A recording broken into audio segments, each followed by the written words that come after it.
T.S. Eliot, 4 quartets, Little Gidding. Midwinter spring is its own season, sempiternal, though sodden towards sundown, suspended in time, between pole and tropic.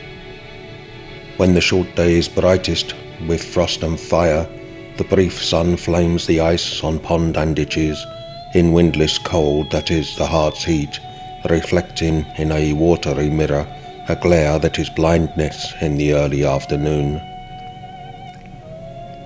And glow more intense than blaze of branch or brazier stirs the dumb spirit. No wind but Pentecostal fire in the dark time of the year. Between melting and freezing the soul's sap quivers. There is no earth smell or smell of living thing. This is the springtime, but not in time's covenant. Now the hedgerow is blanched for an hour with transitory blossom of snow, a bloom more sudden than that of summer, neither budding nor fading, not in the scheme of generation. Where is the summer, the unimaginable zero summer?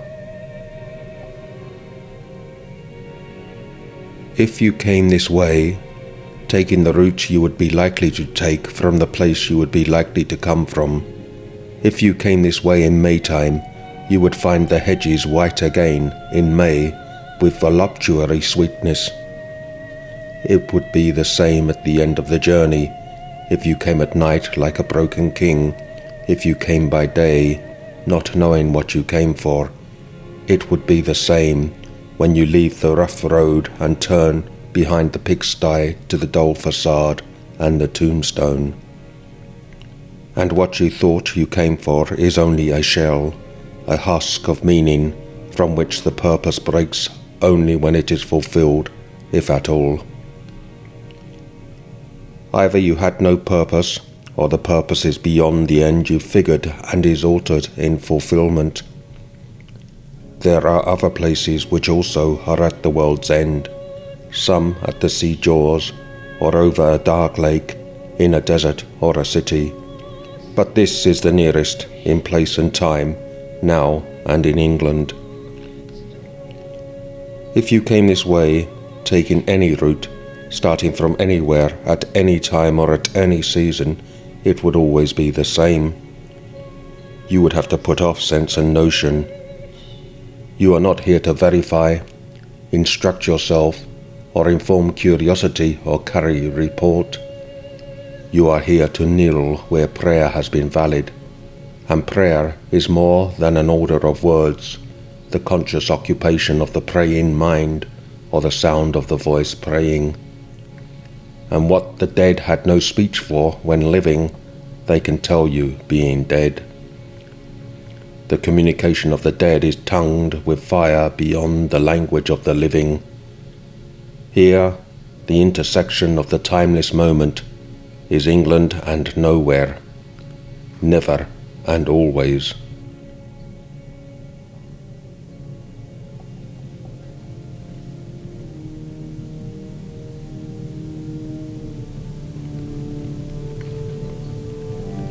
Ash on an old man's sleeve is all the ash the burnt roses leave. Dust in the air suspended marks the place where a story ended. Dust embreathed was a house, the wall, the wainscot and the mouse. The death of hope and despair, this is the death of air. There are flood and drought over the eyes and in the mouth. Dead water and dead sand contending for the upper hand. The parched eviscerate soil, gapes at the vanity of toil, laughs without mirth. This is the death of earth. Water and fire succeed the town, the pasture and the weed. Water and fire deride the sacrifice that we denied. Water and fire shall rot the marred foundations we forgot of sanctuary and choir. This is the death of water and fire. In the uncertain hour before the morning, near the ending of interminable night, at the recurrent end of the unending after the dark dove with the flickering tongue had passed below the horizon of his homing, while the dead leaves still rattled on like tin over the asphalt where no other sound was. Between three districts whence the smoke arose, I met one walking, loitering and hurried, as if blown towards me like the metal leaves before the urban dawn wind, unresisting. And as I fixed upon the downturned face that pointed scrutiny with which we challenged the first met stranger in the waning dusk, I caught the sudden look of some dead master whom I had known, forgotten, half recalled, both one and many, in the brown-baked features, the eyes of a familiar compound ghost, both intimate and unidentifiable. So I assumed a double part, and cried and heard another's voice cry, "What, are you here?" Although we were not, I was still the same, knowing myself, yet being someone other, and he a face still forming. Yet the words sufficed to compel the recognition they preceded, and so, compliant to the common wind, too strange to each other for misunderstanding, in concord at this intersection time of meeting nowhere, no before and after, we trod the pavement in a dead patrol. I said, "The wonder that I feel is easy, yet ease is cause of wonder. Therefore speak. I may not comprehend, may not remember, and I am not eager to rehearse my thought and theory which you have forgotten. These things have served their purpose. Let them be. So with your own, and pray they be forgiven by others, as I pray you to forgive both bad and good. Last season's fruit is eaten, and the full-fed beast shall kick the empty pail. For last year's words belong to last year's language, and next year's words await another voice.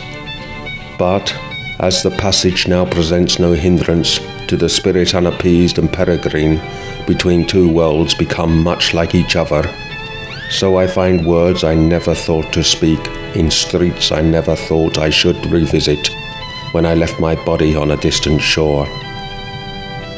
Since our concern was speech, and speech impelled us to purify the dialect of the tribe and urge the mind to aftersight and foresight, let me disclose the gifts reserved for age, to set a crown upon your lifetime's effort.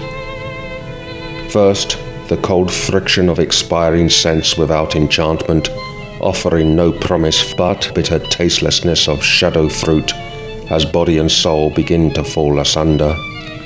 Second, the conscious impotence of rage at human folly and the laceration of laughter at what ceases to amuse. And last, the rending pain of reenactment of all that you have done and been, the shame of motives late revealed, and the awareness of things ill done and done to others harm, which once you took for exercise of virtue. Then fool's approval stings, and honour stains. From wrong to wrong the exasperated spirit proceeds, unless restored by that refining fire where you must move in measure like a dancer.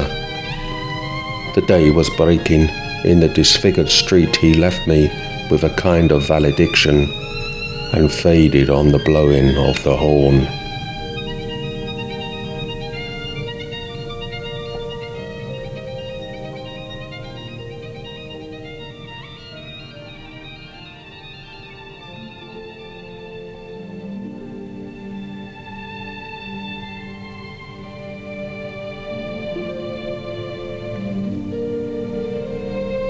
There are three conditions which often look alike yet differ completely, flourish in the same hedgerow: attachment to self and to things and to persons, detachment from self and from things and from persons, and, growing between them, indifference, which resembles the others as death resembles life, being between two lives, unflowering between the live and the dead nettle.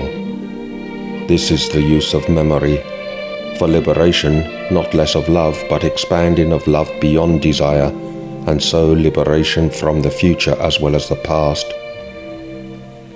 Thus, love of a country begins as attachment to our own field of action and comes to find that action of little importance, though never indifferent. History may be servitude, history may be freedom. See, now they vanish, the faces and places, with the self which, as it could, loved them, to become renewed, transfigured in another pattern. Sin is behovely, but all shall be well, and all manner of things shall be well. If I think, again, of this place and of people, not wholly commendable, of no immediate kin or kindness, but some of peculiar genius, all touched by a common genius, united in the strife which divided them. If I think of a king at nightfall, of 3 men and more on the scaffold, and a few who died forgotten in other places, here and abroad, and of one who died blind and quiet, why should we celebrate these dead men more than the dying? It is not to ring the bell backward, nor is it an incantation to summon the spectre of a rose. We cannot revive old factions, we cannot restore old policies, or follow an antique drum. These men and those who oppose them, and those whom they oppose, accept the constitution of silence and are folded in a single party. Whatever we inherit from the fortunate, we have taken from the defeated what they had to leave us, a symbol perfected in death. And all shall be well, and all manner of things shall be well by the purification of the motive in the ground of our beseeching.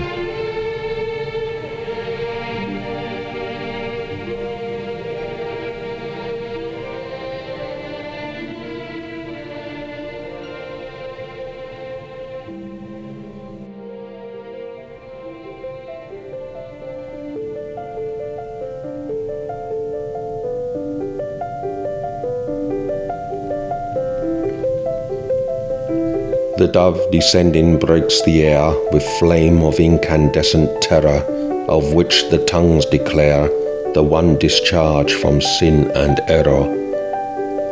The only hope, or else despair, lies in the choice of pyre or pyre, to be redeemed from fire by fire.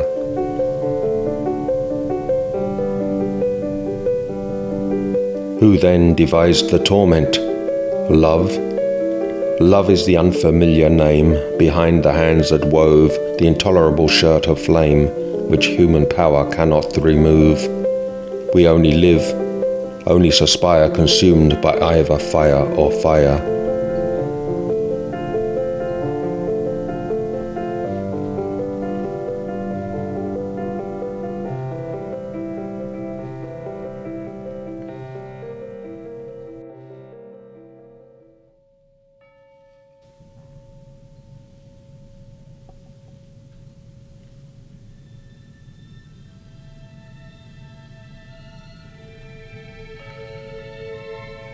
What we call the beginning is often the end, and to make an end is to make a beginning. The end is where we start from, and every phrase and sentence that is right, where every word is at home, taking its place to support the others, the word neither diffident nor ostentatious, an easy commerce of the old and the new, the common word exact without vulgarity, the formal word precise but not pedantic, the complete consort dancing together. Every phrase and every sentence is an end and a beginning, every poem an epitaph, and any action is a step to the block, to the fire, down the sea's throat, or to an illegible stone. And that is where we start. We die with the dying.